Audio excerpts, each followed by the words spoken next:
नमस्कार, जोहार। झारखंड के इस बुलेटिन में आपका बहुत स्वागत है। मैं हूं आपके साथ विभा उपाध्याय। झारखंड की खबरों की बात करेंगे, लेकिन उससे पहले बिहार से बड़ी खबर आ रही है, जहां बिहार में 35 आईएएस अधिकारियों का तबादला कर दिया गया है। 14 जिलों के डीएम बदल दिए गए हैं। रवि प्रकाश बने कटिहार के डीएम, मुकुल कुमार गुप्ता को सीवान का डीएम बनाया गया है। सावन कुमार भभुआ के डीएम बने हैं, वहीं कुंदन कुमार पूर्णिया के डीएम बनाए गए हैं। अमित पांडे खगड़िया के डीएम बने हैं। सौरभ जोरवाल को पूर्वी चंपारण के डीएम की जिम्मेदारी दी गई है। वहीं आईएएस विनोद सिंह गुंजियाल मद्य निषेध जो है वो बनाए गए हैं। आईएएस विनोद सिंह गुंजियाल मद्य निषेध एवं उत्पाद विभाग के सचिव बना दिए गए हैं। वहीं गुंजियाल को विशेष कार्य पदाधिकारी बिपार्ड का अतिरिक्त प्रभार भी दिया गया है। आईएएस बी कार्तिकेय धनजी राज्य परियोजना निदेशक बनाए गए हैं। वहीं संजय कुमार उपाध्याय को विशेष सचिव खाद्य उपभोक्ता संरक्षण विभाग बनाया गया है। श्रीमती सीमा त्रिपाठी को विशेष सचिव कला संस्कृति एवं युवा विभाग की जिम्मेदारी दी गई है। कंवल तनुज को विशेष सचिव पर्यावरण एवं वन एवं जलवायु विभाग दिए गए हैं। तो बड़ी तब्दीली और 35 अधिकारियों का तबादला इस वक्त बड़ी खबर के तौर पर बिहार से सामने।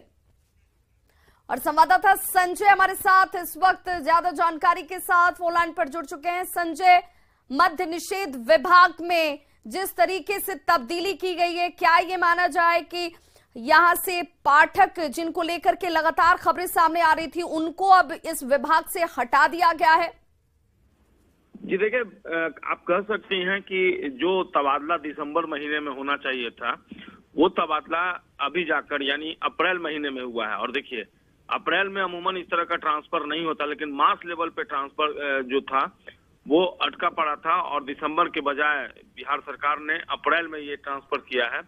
और कई महत्वपूर्ण के पाठक की आपने चर्चा की, और के पाठक का लंबा वक्त गुजरा मद्य निषेध विभाग में, और सफल मानती है सरकार उनका कार्यकाल। एक अच्छे अफसर, एक कड़क ऑफिसर, और निश्चित तौर पर जो सूत्र हैं वो बताते हैं कि के पाठक ने पहले ही राज्य सरकार से अपनी इच्छा जाहिर की थी कि अब मद्य निषेध विभाग से उनका तबादला किया जाए। मैं पुख्ता तौर पर आपको जानकारी दे रहा हूँ, और आखिरकार उनकी जो मांग थी, उनकी जो इच्छा थी, राज्य सरकार ने पूरा किया और उनका ट्रांसफर कर दिया। 26 आईपीएस अधिकारियों का भी तबादला किया गया है। कई जिलों के एसपी बदले गए हैं, पटना के ट्रैफिक एसपी भी बदल दिए गए हैं, और इसके अलावा कई जो जिलाधिकारी हैं उनका ट्रांसफर कर दिया गया। तो एक बड़ी कार्रवाई राज्य सरकार की, लंबे अरसे से जिसकी प्रतीक्षा की जा रही थी, आखिरकार वो प्रतीक्षा पूरी हुई और बड़ा रिसफल इसे माना जा रहा है, क्योंकि कई डीएम जो हैं, कई एसपी जो हैं, वो साफ तौर पर बदल दिए गए हैं। जी बिल्कुल, लेकिन संजय, हाल के दिनों में के पाठक को लेकर खूब चर्चाएं हुई, इसीलिए उनको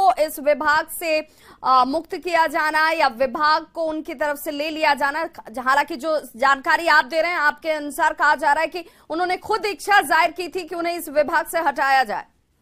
जी देखिए, के पाठक विवादों में जरूर आए थे। दरअसल जिस तरीके से उन्होंने अपनी अपमानजनक टिप्पणी की थी बिहार प्रशासनिक सेवा के अधिकारियों के को लेकर, तो एक डिमांड थी बिहार प्रशासनिक सेवा के अधिकारी संघ जो है उनकी, कि इनके ऊपर कार्रवाई की जाए। और हालांकि मुख्यमंत्री ने उस वक्त कहा था कि मामले की चीफ सेक्रेटरी जांच कर रहे हैं, और जो मैं विभागीय सूत्र जो है वो लगातार कह रहे थे कि जो के पाठक है अब नहीं चाहते हैं मद्य निषेध विभाग में रहना। ट्रांसफर को पनिशमेंट नहीं माना जाता है, और जो सूत्र है उन्होंने जो जानकारी दी थी उसी आधार पर मैं आपको बता रहा हूँ। लेकिन निश्चित तौर पर मद्य निषेध विभाग के पास एक महत्वपूर्ण जिम्मेवारी है इस विभाग की, बिहार में शराबबंदी कानून को सफल बनाने के लिए। और के पाठक को खासतौर पर मुख्यमंत्री नीतीश कुमार के चहेते अधिकारी थे, उनको लाया गया था, और अब उन्हें हटा दिया जाना इस विभाग की जिम्मेदारी चूंकि अब आईएएस विनोद सिंह गुंजियाल को दी गई है। गुंजियाल की कार्यशैली या प्रणाली के बारे में जानकारी?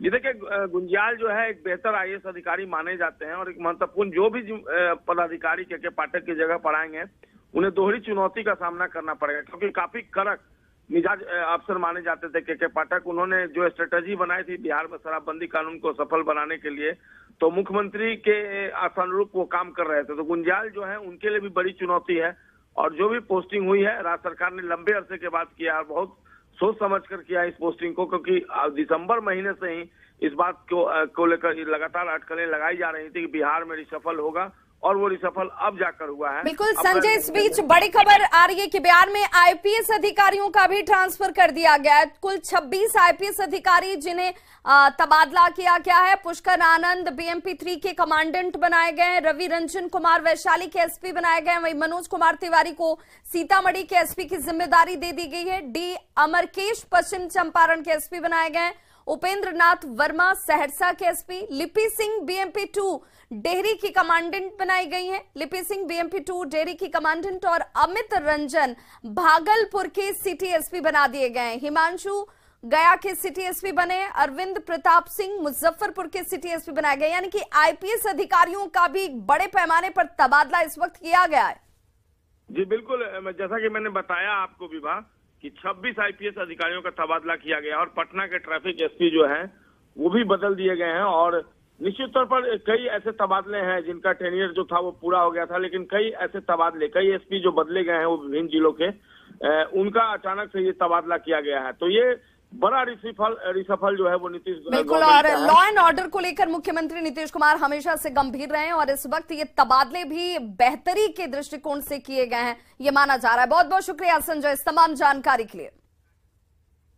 और रुक करते हैं झारखंड की खबरों की ओर। तो सबसे पहले खबर लोहरदगा की, जहां पर कुड़ थाना क्षेत्र के मकांदू स्थित श्री बालाजी स्टोन एजेंसी के क्रशर प्लांट में पीएलएफआई नक्सलियों की तरफ से उत्पात मचाया गया। तस्वीर देख लीजिए कैसे ये नक्सली यहां पर इस क्रशर प्लांट में पहुंचे और जमकर उत्पात मचाया। कृष्णा यादव के दस्ते ने खदान में एक पोकलेन मशीन, एक डीजी जनरेटर को आग के हवाले कर दिया, जिससे कंपनी को लगभग 1.5 करोड़ का नुकसान उठाना पड़ा है, जिसकी आशंका इस वक्त आकलन के तौर पर सामने रखी जा रही है। ये कहा जा रहा है कि शुक्रवार देर रात 7 की संख्या में नकाबपोश हथियार बंद नक्सली यहां पर पहुंचे, और नक्सली कृष्णा यादव को पैसे नहीं दिए जाने की बात कहकर मशीन में आग लगा देते हैं। इधर इस घटना से मजदूरों के अंदर डर का माहौल है। वहीं घटना के बाद लोहरदगा एसपी मौके पर पहुंचे और नक्सलियों के खिलाफ कार्रवाई की बात कही। ग्राम मकांदू में जो माइंस स्थित है वहाँ पे एक पोकलेन मशीन को जला दिया गया है। इसमें यहाँ के लोकल वर्कर सब बोला जा रहा है कि पीएलएफआई के द्वारा ये कांड अंजाम दिया गया है। बाकी हम लोग देख रहे हैं, इसको जांच कर रहे हैं सभी बिंदु पर। वहाँ पे मशीन चला रहे थे तो पहले पत्थर को फेंका, उसके बाद 2-3 पत्थर फेंका तो हम स्विंग करके देखे, तो उसके बाद वहाँ पे मतलब कि बुलाया उसको। बुलाने के बाद फिर बोला कि यहीं खड़ा रहो, फिर गया वहाँ पे आग लगा दिया। रामगढ़ और बोकारो बॉर्डर पर परसाडीह के पास दामोदर नदी में पुल का कंस्ट्रक्शन करा रही कंपनी के साइट पर नक्सलियों ने देर रात उत्पात मचाया और 3 ट्रैक्टर और 2 जेसीबी मशीनों को आग के हवाले कर दिया गया। इस दौरान कई मजदूरों से मारपीट भी की गई है। सूचना मिलते ही रामगढ़ के एसपी पीयूष पांडे समेत कई पुलिस अफसर जो है वो घटना स्थल पर पहुंचे। नक्सलियों के उत्पात के बाद से कंस्ट्रक्शन साइट पर कामकाज ठप पड़ गया है। रामगढ़ पुलिस ने अपराधियों की जल्द गिरफ्तारी का दावा जरूर किया। 3-4 आदमी ने घेर लिया और पूरा मारने लगा। कितना आदमी था वो लोग आदमी ट्रैक्टर के पीछे छिपा हुआ था कुछ, और वो डाला का बीच में है ना, उसमें 2-3 आदमी था और 4-5 आदमी इधर था खड़ा। टोटल कितना आदमी था? लगभग वही मतलब कि 15-20 आदमी होगा।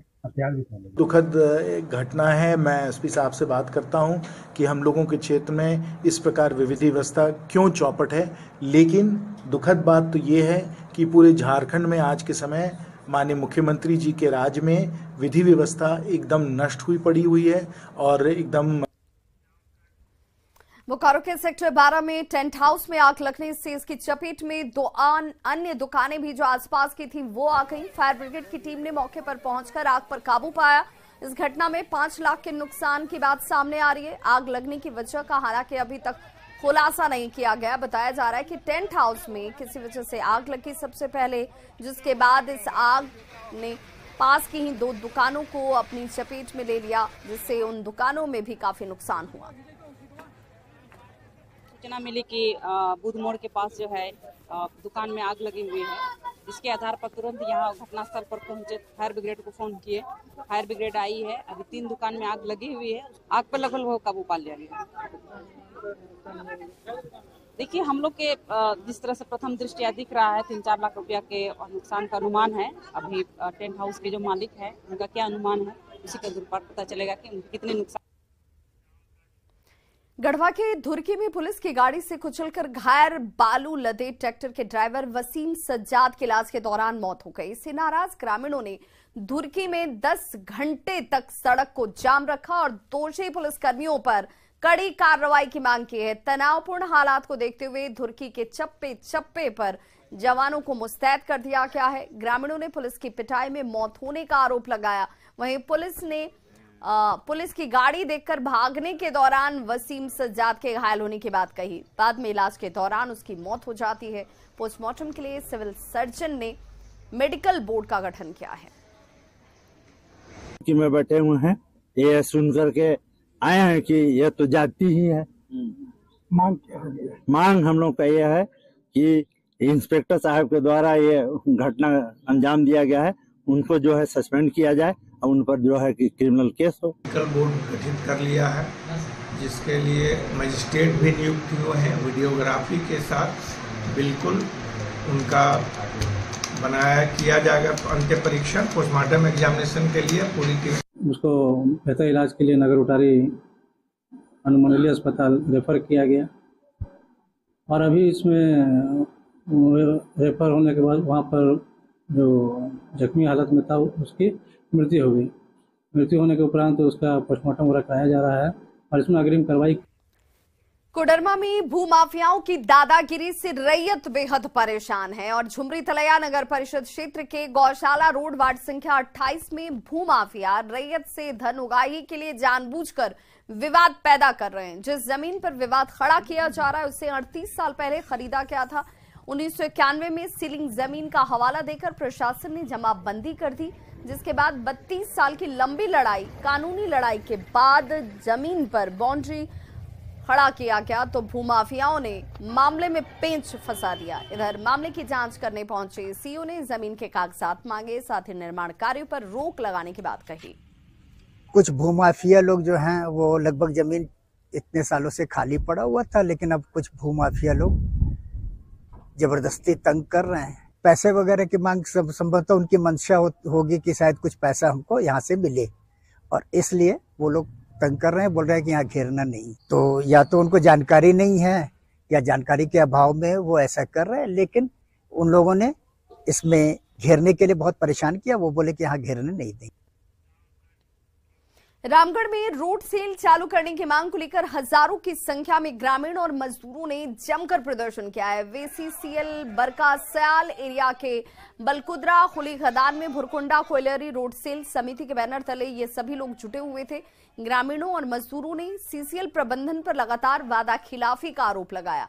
साथ ही रोड सेल बंद होने से रोजी रोटी पर संकट उत्पन्न होने का आरोप भी लगाया गया। वहीं भुरकुंडा कोयलरी के पीओ ने कहा है कि बलकुद्रा खुली खदान में कोयला खत्म हो चुका है और नया प्रोजेक्ट चालू होने पर 20 से 25% कोयला रोड सेल में दिया जाएगा। लेकिन वस्तु स्थिति ये है कि अभी जो प्रेजेंट पैच चल रहा है इसमें कोयला समाप्त हो गया है। अभी इसके बाद अगले पैच में जब भी काम शुरू होगा उसमें हम लोग लोकल सेल की व्यवस्था करेंगे। फिलहाल क्या हो सकता है? फिलहाल तो आज के डेट में तो अभी तुरंत कोई बताया मैंने कि कोयला अभी जो पैच चल रहा था उसमें करीब करीब ख़त्म हो गया है।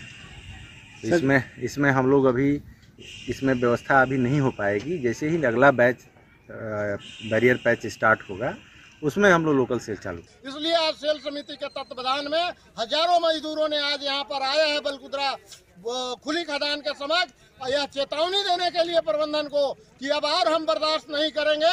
भुरकुंडा कोयलरी रोड सेल चालू करना होगा, 75% कोयला देना होगा और पेलोडो लोडिंग के बजाय मैनुअल लोडिंग चालू करना होगा।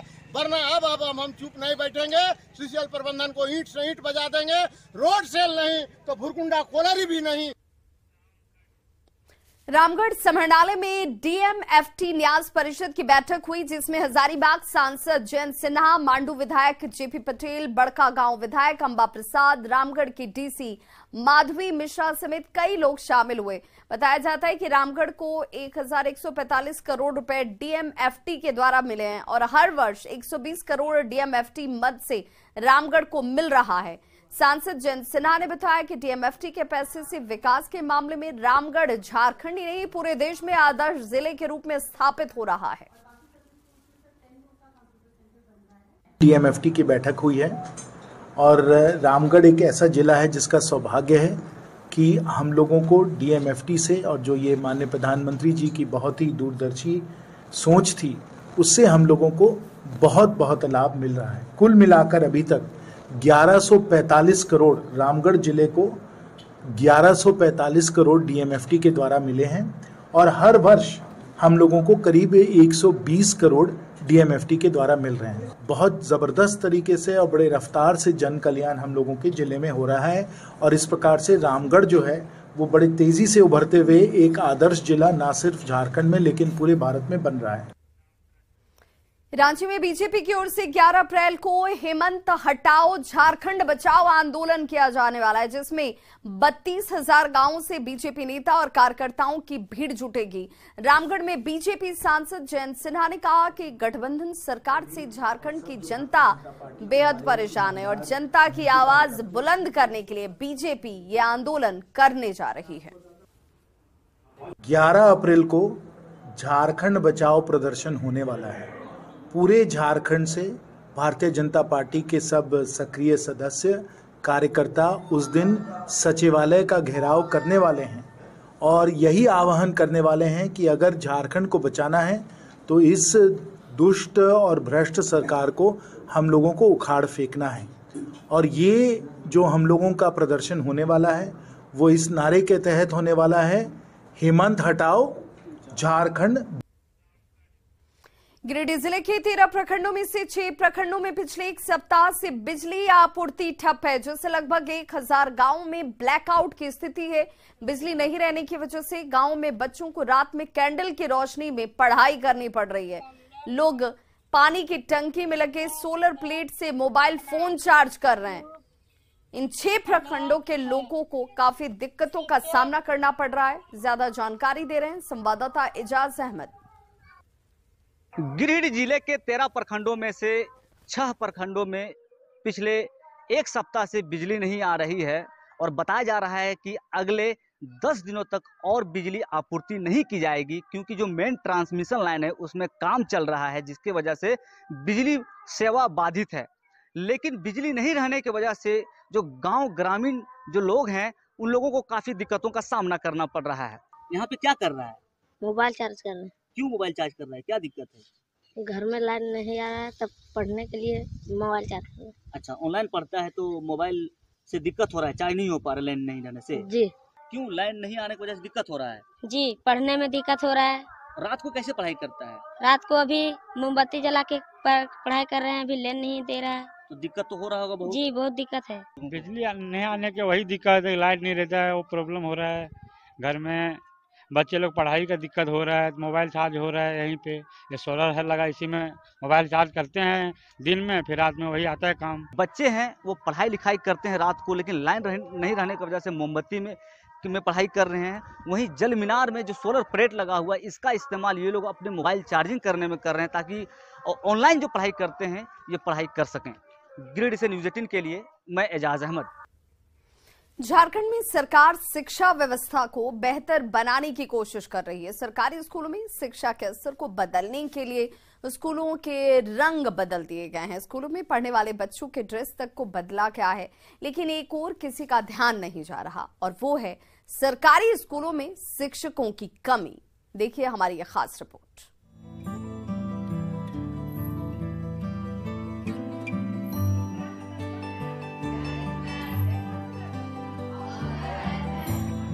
राजधानी रांची के सरकारी स्कूल अब पहले से बेहतर दिखने लगे हैं। स्कूल भवन अब गुलाबी और मरून से बदलकर लाइट ग्रीन हो चुके हैं। क्लासरूम की दीवारों के रंग बदले तो इस सरकार ने क्लासरूम में बैठे बच्चों के ड्रेस के कलर को भी बदल दिया। यानी रांची के 1570 स्कूल भवन और इसमें पढ़ने वाले करीब 1,74,000 बच्चों के ड्रेस के रंग भी सरकार ने बदल दिए। शिक्षा व्यवस्था को बदलने की कोशिश में स्कूल भवन और बच्चों के ड्रेस तो चकाचक हो गए, लेकिन इन बच्चों को पढ़ाने के लिए जिस शिक्षक की सबसे ज्यादा जरूरत होती है, अब भी कई स्कूल इस कमी से जूझ रहे हैं। मेरे विद्यालय में छात्र संख्या के अनुपात में शिक्षकों की संख्या 10 होनी चाहिए और मुझे लेकर यहाँ 7 शिक्षिकाएं कार्यरत हैं। तो शिक्षिकाओं की कमी तो है, शिक्षकों की कमी तो है, लेकिन उसमें भी हम लोग जितने लोग हैं प्रयासरत रहते हैं कि बच्चों की शिक्षा अच्छी तरह से चले। और इसके लिए हमारे विभागीय मंत्री जो अब बहुत दुख के साथ कहना पड़ रहा है कि श्री जगन्नाथ महतो का निधन हो गया है, जो इन कमियों को पूरा करने के लिए कृत संकल्प थे। ये तो बात हुई राजकीय कृत मध्य विद्यालय की, लेकिन सिर्फ राजधानी रांची में और भी कई स्कूल हैं जहां बच्चों के अनुपात में शिक्षकों की कमी है। हालांकि शिक्षक अपने स्तर पर कुछ मैनेज करने की कोशिश करते हैं, साथ ही सरकार जिस तरह से बदलाव कर रही है वो भी सराहनीय है। लेकिन अगर बच्चों को हर विषय के शिक्षक मिल जाए तो इन बच्चों के ड्रेस के साथ इनकी पढ़ाई में भी निखार आ सकता है। रांची से न्यूज़ 18 के लिए निरंजन की रिपोर्ट। तो इस बुलेटिन में बस इतना ही, लेकिन न्यूज़ 18 बिहार झारखंड पर खबरों का सिलसिला लगातार जारी है।